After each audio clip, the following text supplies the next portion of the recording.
और इसी बदनाम करने की साजिश के तहत इन्होंने अरविंद जी की इमेज खराब करने के लिए उनको गिरफ्तार किया, मनीष सिसोदिया जी को गिरफ्तार किया, संजय सिंह जी को गिरफ्तार किया, ठीक है, सत्येंद्र जैन जी को गिरफ्तार किया और मुझे गिरफ्तार किया। बरादरी देखी नहीं हमने, कास्ट देखा नहीं हमने, मजहब देखा नहीं हमने। सुबह से लेकर के शाम तक अरविंद जी को ये गालियाँ देते हैं।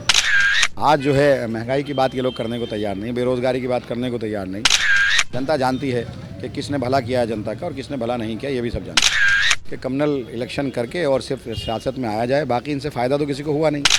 बेरोज़गारी की लोग बात ना करें, तो इसलिए से इस तरह के मुद्दे उठाए जाते हैं।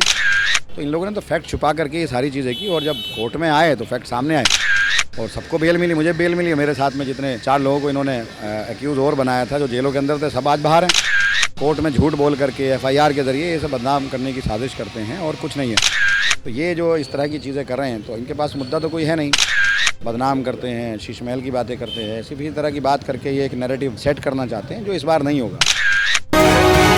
दिल्ली विधानसभा का जैसे ही प्रत्याशियों के नाम का ऐलान हुआ वैसे ही अब भगदड़ जो है मचनी शुरू हो गई है। एक मुद्दा देश की राजधानी में बड़े जोर शोर से चल रहा है, वो अम्बेडकर का। अमातुल्ला हमारे साथ में मौजूद हैं, विधायक हैं आम आदमी पार्टी के। उगला थोड़ी बातचीत करके इस चुनावी माहौल को समझने की कोशिश करते हैं और ये समझने की कोशिश करते हैं कि अम्बेडकर का मुद्दा जो अभी चल रहा है उसको लेकर उनकी क्या राय है। मतलब साहब, सबसे पहला सवाल अम्बेडकर के मुद्दे को लेकर कहूँ, क्योंकि कल आपने अरविंद केजरीवाल ने यानी कि ऐलान किया अम्बेडकर के नाम से जो दलित स्टूडेंट है उनको बाहर पढ़ने का। आप इस मुद्दे को कैसे देखते? देखिए, जिस तरह से पार्लियामेंट के अंदर अमित शाह जी ने अम्बेडकर जी की नाम लेकर जिस तरह से अभद्र भाषा का इस्तेमाल किया और उनकी बेइज्जती की, वो बहुत शर्मनाक है।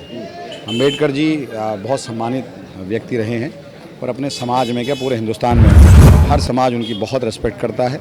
आज जो संविधान है उन्हीं की देन है, उन्हीं के संविधान की वजह से आज मुल्क के अंदर जो पिछड़ा वर्ग है या माइनॉरिटीज़ है या दलित है, ये आज सम्मान से यहाँ जी रहा है। तो हम कतई तौर पे बर्दाश्त नहीं कर सकते कि अम्बेडकर जी की कोई भी भाजपा का बड़ा नेता हो या छोटा नेता हो अपमान करे या कोई भी अपमान करे, हम उसे बर्दाश्त। अच्छा बताइए, बीजेपी ने आज बाकायदे बहुत सारे इल्ज़ामात लगाए अम्बेडकर को लेके लगाए कि आम आदमी पार्टी ने आज से पहले अम्बेडकर की इज्जत नहीं की, दलितों को नहीं देखा, और इल्ज़ाम लगाए कि बिजली पानी बाकी जो चीज़ें मुहैया कराई गई हैं वो पूरी नहीं हुई, कंप्लीट नहीं। बाकायदे पूरी प्रेस कॉन्फ्रेंस करके और अटैक जो है वो किया। देखिए, भाजपा वालों ने क्या किया, मैं यहाँ रहता हूँ, मेरा एक दलित बस्ती है, JJ कॉलोनी वार्ड है पूरा वो, वहाँ हमने स्कूल ऑफ एक्सलेंस बनाए, 3 स्कूल बनाए, वहाँ हमने मोहल्ला क्लिनिक, आम आदमी क्लिनिक बनाई, वहाँ हम सड़कों का काम कर रहे हैं, सीवर का काम कर रहे हैं। तो ऐसा नहीं है, हमारे यहाँ तो सबको बराबर सम्मान दिया, हमने तो बराबर रखा, चाहे वो किसी भी समाज में आता हो, चाहे वो दलित समाज से आता हो, चाहे पिछड़ा हो, चाहे अगड़ा हो, चाहे माइनॉरिटीज़ हो,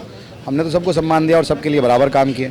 हमने देखा ही नहीं, बरादरी देखी नहीं हमने, कास्ट देखा नहीं हमने, मजहब देखा नहीं हमने तो जो काम किए सबके लिए। हमने अगर बिजली मुफ्त की तो सबके लिए की, अगर हेल्थ सिस्टम हमने ठीक किया, मोहल्ला क्लिनिक में इलाज किया, सबका किया, दवाइयाँ मुफ्त दी, सबकी दी। अभी हम महिला सम्मान योजना लेकर आए हैं, वो सबके लिए लेकर आए हैं। बुज़ुर्गों के लिए हम जो है फ्री में इलाज लेकर आए हैं, सबके लिए लेकर आए हैं। तीर्थ यात्रा कराई है तो हमने सबको कराई है। महिलाओं के लिए बस में सफ़र अगर हमने फ्री किया है तो वो सबके लिए किया है। तो ऐसा कहना, और हमने काम किए हैं और जनता के बीच में हैं और जनता के लिए हम काम कर रहे हैं, हमने काम किए हैं। तो ये जो इस तरह की चीज़ें कर रहे हैं तो इनके पास मुद्दा तो कोई है नहीं। सुबह से लेकर के शाम तक अरविंद जी को ये गालियाँ देते हैं, बदनाम करते हैं, शीश महल की बातें करते हैं, सिर्फ इसी तरह की बात करके ये एक नैरेटिव सेट करना चाहते हैं जो इस बार नहीं होगा। जनता जानती है कि किसने भला किया है जनता का और किसने भला नहीं किया, ये भी सब जानते हैं। हमारे वक्फ बोर्ड से आप जुड़े रहे, ईडी ने आप पे जो है कार्रवाई की, कई बार आपको गिरफ्तार किया, संभल से लेकर अजमेर तक और अजमेर से लेकर आप फुरजा का बुलंदशहर और बुलंदशहर से लेकर और बाकी शहर, बार बार तहखानों का निकलना, मंदिर का ढूंढना, आप इस मामले को कैसे देखते हो? क्योंकि संभल में अभी तक अतिक्रमण की कार्रवाई अगर कहें या फिर खुदाई वो लगातार चल रही है। देखिए, कम्युनलिज्म साजिश के तहत ये सब जो है पूरे इलेक्शन को कम्युनल करना, एक मज़हब के लोगों को प्रताड़ित करना और फिर एक तरफ इकट्ठे करना, यही है। डेवलपमेंट की बात ना हो, महंगाई की लोग बात ना करें, बेरोज़गारी की लोग बात ना करें, तो इसलिए से इस तरह के मुद्दे उठाए जाते हैं कि कम्युनल इलेक्शन करके और सिर्फ सियासत में आया जाए, बाकी इनसे फ़ायदा तो किसी को हुआ नहीं। आज जो है महंगाई की बात ये लोग करने को तैयार नहीं, बेरोज़गारी की बात करने को तैयार नहीं। आज जो है लोग बेरोज़गार सड़कों पर घूम रहे हैं, पढ़े लिखे लोग बेरोज़गार हैं, तो उसकी ये बात करने को नहीं, डेवलपमेंट की ये बात करते ही नहीं है। ये तो सिर्फ कम्युनल राजनीति करते हैं और एक कम्युनिटी को टारगेट करते हैं दूसरे से। आप पे जो कार्रवाई हुई थी वो सब बेकार झूठी कार्रवाई थी और वो तो सबको दिख ही गया है, सामने आ गया है। कोर्ट से मुझे 72 दिन में ज़मानत मिली है और उसमें कुछ था ही नहीं, करप्शन के तो चार्जेस भी नहीं है। ये तो ईडी अपनी तरफ से मनगढ़ंत कहानियाँ थी। CBI की जो चार्जशीट है उसमें तो करप्शन के चार्ज ही नहीं, उसमें इसमें तो इरेगुलरिटीज़ की बात वो कहते हैं, और उसमें मैंने रिक्रूटमेंट किया नहीं था, रिक्रूटमेंट कमेटी ने रिक्रूटमेंट किया था। तो इन लोगों ने तो फैक्ट छुपा करके ये सारी चीज़ें की, और जब कोर्ट में आए तो फैक्ट सामने आए और सबको बेल मिली, मुझे बेल मिली। मेरे साथ में जितने 4 लोगों को इन्होंने एक्यूज़ और बनाया था, जो जेलों के अंदर थे, सब आज बाहर हैं, सबको आज बेल मिल गई। तो इनके पास कुछ है तो है नहीं, दस्तावेज कुछ नहीं, कोई ट्रायल इनके पास नहीं, कोई सबूत इनके पास नहीं, किसी एक आदमी का ऐसा स्टेटमेंट नहीं कि इसे पैसा लिया गया हो। तो ये सब ऑन रिकॉर्ड है। सीबीआई ने भी स्टेटमेंट लिए हैं, एसीबी ने भी स्टेटमेंट लिए, ईडी ने भी स्टेटमेंट लिए, किसी एक का स्टेटमेंट नहीं है।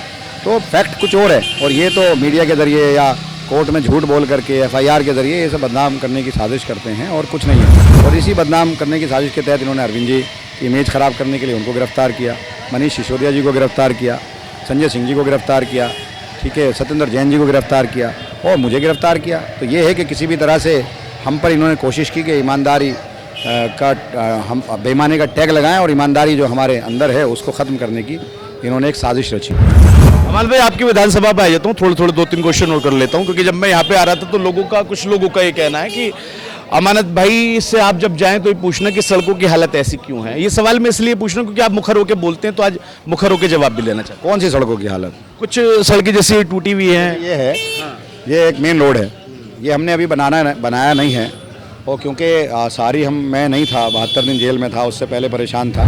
लेकिन अब जब से मैं आया हूँ, सड़कें अगर हम अगर सीवर डालते हैं तो सीवर डालने के बाद उसको बनने में टाइम लगता है, और जितनी सड़कें मेरे टाइम में नहीं बनी थी, मेरी गैर मौजूदगी में बिल्कुल काम वो स्पीड से नहीं हुआ जो होना चाहिए था। दूसरे अपोजिशन के लोगों ने ठेकेदारों को धमकाया, कंप्लेनें की, ये कोशिश की। लेकिन जब से मैं आया हूँ तब से तो मैं कंप्लीट काम कर रहा हूँ, और ऑलमोस्ट 4-5 सड़कें छोड़ करके ऑलमोस्ट सड़कें मैंने बना दी है।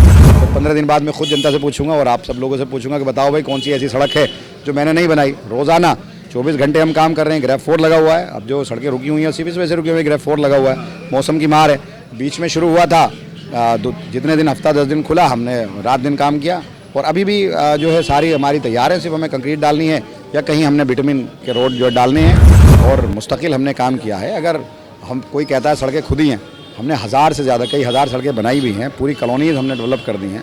10-5 गलियाँ रह गई हैं, उसको भी हम बहुत जल्द इंशाल्लाह 10-15 दिन के अंदर अंदर हम कंप्लीट कर देंगे। तो अगर कोई कहता है, कौन कहता है, ये तो सियासी लोग कहते हैं, जनता के तो मैं बीच में हूँ। यहाँ तक कि सफाई तक मैं करा रहा हूँ। आज मैं पूरा कूड़ा मैंने साफ, वो मैंने देखा आप करा रहे थे, पूरा कूड़ा मैंने साफ़ करा रहा हूँ। मैं जो काम मेरा नहीं है वो भी मैं करा रहा हूँ, और जो ट्रैफिक पुलिस का जो काम है, ट्रैफिक जाम पूरे यहाँ कब्रिस्तान पे लगता था, उसको मैं खुलवा रहा हूँ। मेरे वॉलंटियर्स वहाँ लगे हुए हैं। तो जो काम मेरे नहीं है मैं तो वो भी कर रहा हूँ। मेरे अपने काम तो हैं, उनको मैं कर रहा हूँ, बखूबी कर रहा हूँ। और जब मैं यहाँ था ही नहीं, बहुत ज़्यादा तंग किया गया, परेशान किया गया, बीच में इलेक्शन रहा, फिर उसके बाद मैं जेल चला गया। तो जेल से आने के बाद तो 24 घंटे मैं सड़कों पर हूँ और काम कर रहा हूँ, और लोग मान भी रहे हैं इस बात को। चूँकि अजान हो रही है, एक आखिरी सवाल, छोटा सा जवाब दे दीजिएगा। लोकसभा इलेक्शन में या फिर अगर आप गठबंधन की बात करें तो आप कांग्रेस पार्टी के साथ में चलते हैं, और अगर विधानसभा, दिल्ली विधानसभा की बात करें तो कांग्रेस पार्टी मुखर होकर पूरी आम आदमी पार्टी के कैंडिडेट का और अरविंद केजरीवाल के जो है खिलाफ बात कर रहे हैं। कांग्रेस है कहाँ? कांग्रेस नहीं है। देखिए, यहाँ पर फाइट आम आदमी पार्टी से बीजेपी की है, और सब जानते हैं कि कांग्रेस पर अगर वोट जाएगा तो वोट खराब होगा, कहीं ना कहीं बीजेपी को फ़ायदा होगा। तो इसलिए वोट तकसीम नहीं होगा, और कांग्रेस विधानसभा इलेक्शन में कहीं नहीं नज़र आएगी आपको। आप अगर देखेंगे तमाम सर्वेज हो या जनता हो या जो भी हो, लोग वोट अपना ख़राब नहीं करेंगे। आज़ान हो रही है, इस वक्त में बात करना थोड़ा सा मुनासिब नहीं है। बहुत शुक्रिया साहब। ओखला के विधायक अहमदुल्ला खान से हमारे साथ में, और यहाँ पर ओखला में जब हम आए हुए हैं तो हमने इनसे बातचीत करने की कोशिश की। जो इल्ज़ाम यहाँ पर लगाए, जो हमने सवाल पूछा कि आखिर किस तरह के इल्ज़ाम लगाएं, तो उन्होंने कहा कि हमें काम करने नहीं दिया गया, जेल में डाला गया। ये तमाम बातें अमनतुल्लाह ने कही हैं। दोबारा कभी मौका मिलेगा तो और चीज़ों पर बात करेंगे। फिलहाल अजान की वजह से अमनतुल्लाह चले गए, तो अब देखेंगे, अभी कभी मौका मिला तो फिर और बाकी जो सवाल हैं वो पूछने की कोशिश करेंगे। नाउ नोएडा के लिए ओखला से अफी हिंदुस्तानी।